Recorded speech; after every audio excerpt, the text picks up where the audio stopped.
அஸ்ஸலாமு அலைக்கும் வரஹ்மத்துல்லாஹி வபரகாத்துஹு. சவுதி வாழ் தமிழ் மன்ற நண்பர்களுக்கு ஒரு முக்கிய அறிவிப்பு. இன்றைய தேதி 13/5/2025. சவுதி அரேபியாவில் நீங்கள் ஏர்டெல் சிம்மை யூஸ் பண்ணுறீங்கன்னா உங்களுக்கு தான் இந்த பதிவு. இன்றிலிருந்து 13/5/2025 நீங்கள் ஏற்கனவே வேலிடிட்டி பேக்கேஜ் போட்டு 1 இயருக்கு நீங்கள் ரீசார்ஜ் பண்ணி வச்சுருப்பீங்க.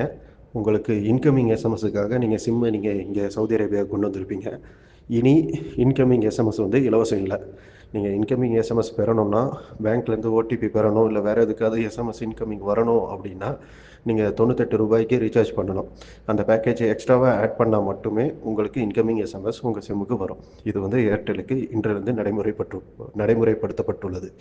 ஸோ நீங்கள் ஏர்டெல் சிம்மில் இன்கமிங் எஸ்எம்எஸ் பெறணும் அப்படின்னா நீங்கள் ஏற்கனவே உள்ள வேலிடிட்டி பேக்கேஜோட இன்கமிங் எஸ்எம்எஸ்க்குள்ள பேக்கேஜும் எக்ஸ்ட்ராவாக நீங்கள் ரீசார்ஜ் பண்ணணும். ஓகே சகோதரர்களே, இதில் கவனத்தில் கொள்ளுங்கள்.